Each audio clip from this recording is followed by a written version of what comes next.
నన్ను అరెస్ట్ చేసి సెల్ లోపల వేస్తే బయటికి రాలనుకున్నారా? చూస్తాను సెల్ లోపలికి. ఇన్నాళ్ళు మేము వేసే ఎంగిలి మెతుకులు తినుకుంటూ మా కాళ్ళ దగ్గర తోకాడిస్తూ కూర్చునే కుక్కలు ఇప్పుడు మా మాట లెక్క చేయరా?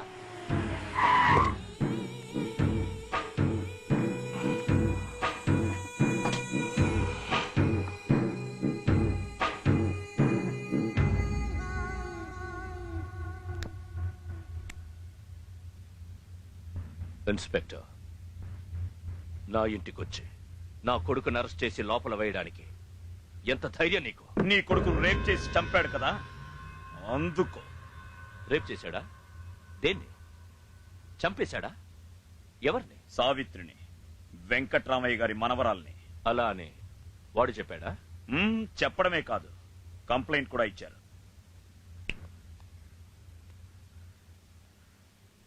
వెంకటరామయ్య గారు రండి, మీ కంప్లైంట్ గురించి. నేను కంప్లైంట్ ఇవ్వలేదు సింహాద్రి గారు, వీరే నన్ను భయపెట్టి బలవంతంగా రాయించుకున్నారు. ఏమంటున్నారు? ఉన్నమాటే చెప్పానండి. ఇప్పుడేమంటావు? సెల్ ఓపెన్ చేయి.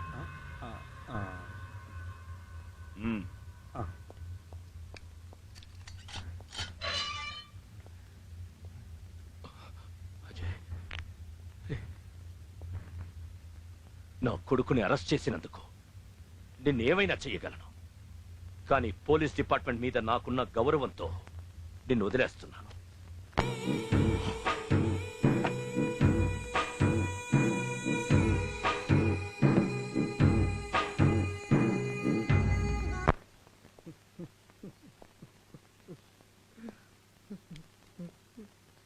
మీరు పెద్దవారు, పైగా స్వాతంత్ర సమరయోధులు.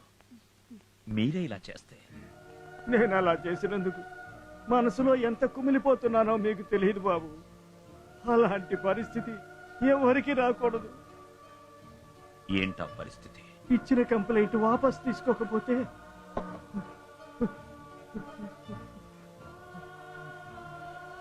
సావిత్రికి పట్టిన గతే ఈ సంధ్యకు పడుతుందని బెదిరించారు బాబు. ఆ దుర్మార్గుల నుంచి ఏ ఆపద రాకుండా మీ అమ్మాయికి పోలీస్ ప్రొటెక్షన్ నేను ఏర్పాటు చేస్తాను. మరోసారి కంప్లైంట్ రాసివ్వండి. ఒకసారి అలాంటి వాడికి పనిష్మెంట్ ఇస్తే మళ్ళీ ఇంకెవరూ ఇలాంటి నీచమైన పనులు చేయరు. పనిష్మెంటా? ప్రొటెక్షనా? అంతా పోలీసు వాళ్ళ చేతుల్లోనే ఉంటుంది.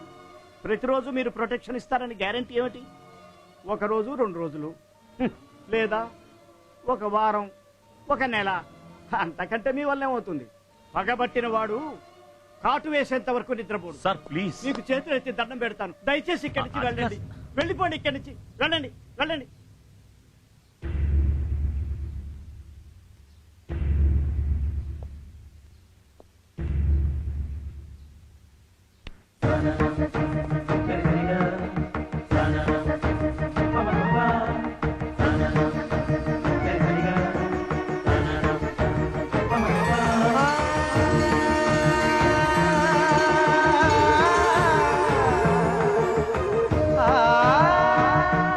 ఈ క్షణం నుండి సంచన భార్య, ఈవిడ బాధ్యత నాది.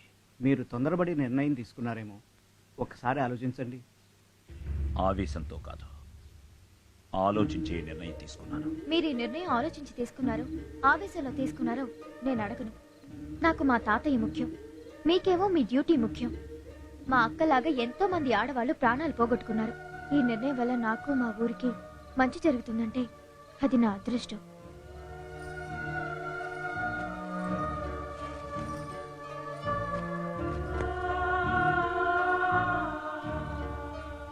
Good night.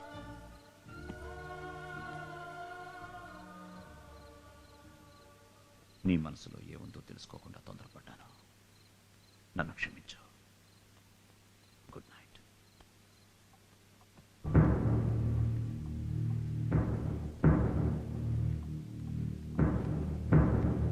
నమస్కారం సార్.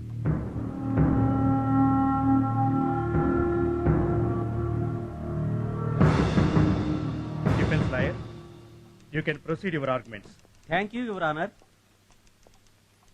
యువర్ ఆనర్, వెంకట్రామయ్య అనే ఈ వ్యక్తి వయస్సు పెరగడం వలన, మతి స్థిమితం లేనందువలన గవర్నమెంట్ డాక్టర్ చేత పరీక్షింపజేసి ఆ మెడికల్ రిపోర్ట్స్ ను న్యాయస్థానానికి అప్పజెప్పాలని మీరిచ్చిన ఆదేశాల మేరకు మీకు సబ్మిట్ చేస్తున్నాను.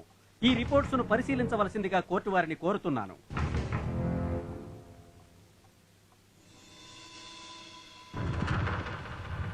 వెంకటరామయ్య అనే ఈ వ్యక్తి ఒకసారి కంప్లైంట్ ఇచ్చి మరలా తను అది ఇవ్వలేదని చెప్పి మరలా ఇవ్వటం చూస్తుంటే డాక్టర్ రిపోర్ట్స్ ప్రకారం ఇతనికి మతిస్థిమితం లేదని కోర్టు నమ్ముతూ ఇతని సాక్ష్యం చెల్లని కారణంగా ఈ కేసు కొట్టివేయడమైనది.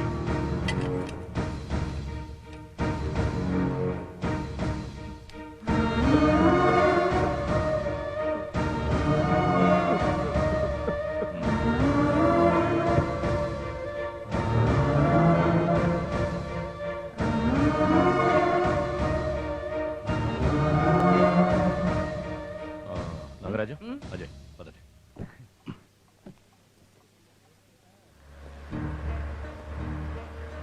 ఇన్స్పెక్టర్ గారు, ఈ దేశానికి స్వాతంత్రం తీసుకొచ్చిన సందర్భంలో ఈ జీవి ఎంతో సాయం చేసింది. అలాంటిది నన్ను ఈ దుష్టులు కళ్ళు లేని కోర్టు మతిస్థిమితం లేదని నన్ను పిచ్చివాణి చేశారు. ఇంత జరిగిన తర్వాత ఏ ముఖం పెట్టుకొని తిరిగి వెళ్ళాలి, ఎలా జీవించాలి? బాధపడకండి, ఎప్పటికైనా నీతి నిజాయితీయే గెలుస్తుంది.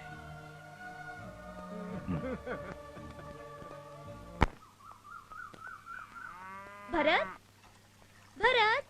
ఎవరు? హాయ్ సంధ్య, నువ్వేంటి ఇక్కడ? రారా చెప్తాను. ఎన్ని సంవత్సరాలైంది నిన్ను చూసి. నువ్వు కూడా నాతో టచ్ లో లేవు కదే. సరే, సిటీ నుంచి ఎందుకు వచ్చేసావు? సిటీలో నేను భరత్ ఫ్రెండ్స్. ఈ ఊళ్ళో నేను భరత్ భార్యాభర్తలం. భార్యాభర్తలా? డౌట్ ఉంటే ఈ తాళి చూడు.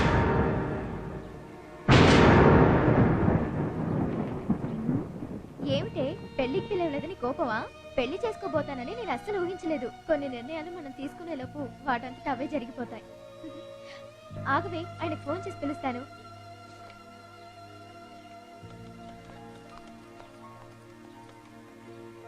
Hello, police station. Swapna, Swapna, Swapna, Swapna. ఏమైంది? ఎవరు? మిమ్మల్ని కలవడానికి స్వప్న వచ్చేళ్ళింది. ఇదిగో. ఏ స్వప్న? అదేనండి, సిటీలో మీ ఫ్రెండ్ స్వప్న. సిటీలో స్వప్న ఇక్కడికి వచ్చిందా? ఎక్కడ? వాళ్ళ ఇంటికి వెళ్ళిపోయింది. వాళ్ళ ఇంటికా? ఎవరి గురించి మాట్లాడుతున్నావు? అయ్యో, పేరు స్వప్న, ఆ సింహాద్రి కూతురు. సిటీలో మీ ఫ్రెండ్. మీరు భోజనానికి రండి. సింహాద్రి కూతురా?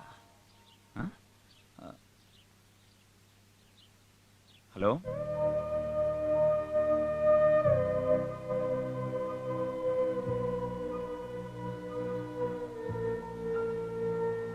ఎందుకు ఇలా చేసావు భరత్? నీ మీద ఎన్నో ఆశలు పెట్టుకున్నాను.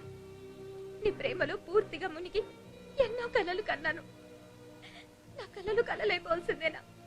నా ఆశలు అడి ఆశలైపోవాల్సిందేనా? Oh my God. ఆలోచిస్తుంటేనే నాకు పగిలిపోతుంది. ఐఎమ్ సారీ స్వప్న, నేను అలా చేయటానికి ఆ రోజు పరిస్థితులే కారణం. మీరు చేసింది కరెక్టే అని తెలుసు భరత్. మిమ్మల్ని అర్థం చేసుకునే శక్తి నాకు లేదు. స్వప్న ప్లీజ్. వింటే మీ భార్య నవ్వుతానా? అలా అని మీతో సంసారం చేయగలనా?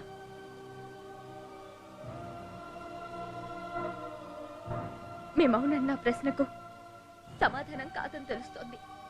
Thank you very much. Good by.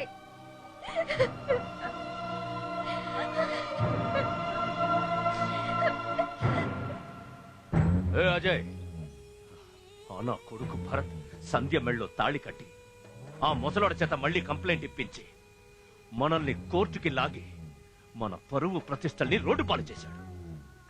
Daddy, తన చేత సాక్ష్యం చెప్పించడానికి ఆ భరత్ గాడి ఐడియా వేసి దాని మెళ్ళలో తాళి కట్టుంటాడు.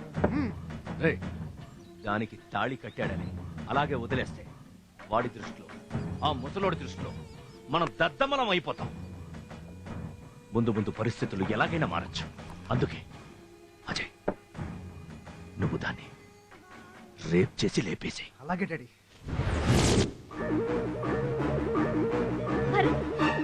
స్వప్న, ఏం స్వప్న, ఎందుకు అర్జెంట్ గా రమ్మని ఫోన్ చేశావు? సంధ్యాన్ని రేప్ చేసి చంపేయమని అజయ్కి డాడీ చెప్తుంటే విన్నాను.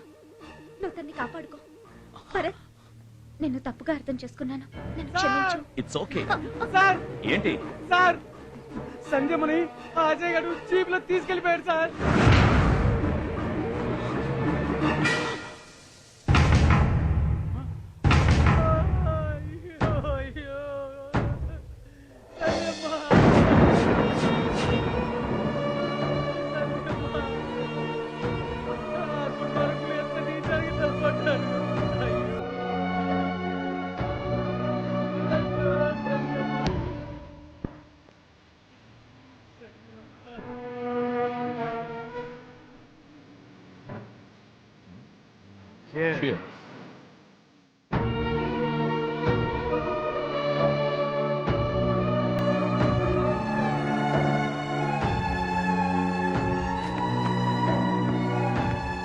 అయ్యో సంధ్య సంధ్య అమ్మా సంధ్య అయ్యో దేవుడా ఏ శిక్ష విధించావు నాయనా.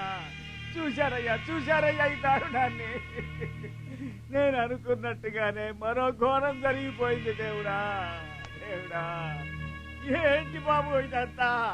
ఆ రోజు నా మాట వినలేదు, తాళి కట్టి రక్షిస్తానని చెప్పి శవాన్ని ఇంటి ముందు పడుకోబెట్టావే. అయ్యో అయ్యో అయ్యో, ఇప్పుడు ఇది వెళ్ళిపోయింది. ఇప్పుడు ఎవరి కోసం బతకాలి?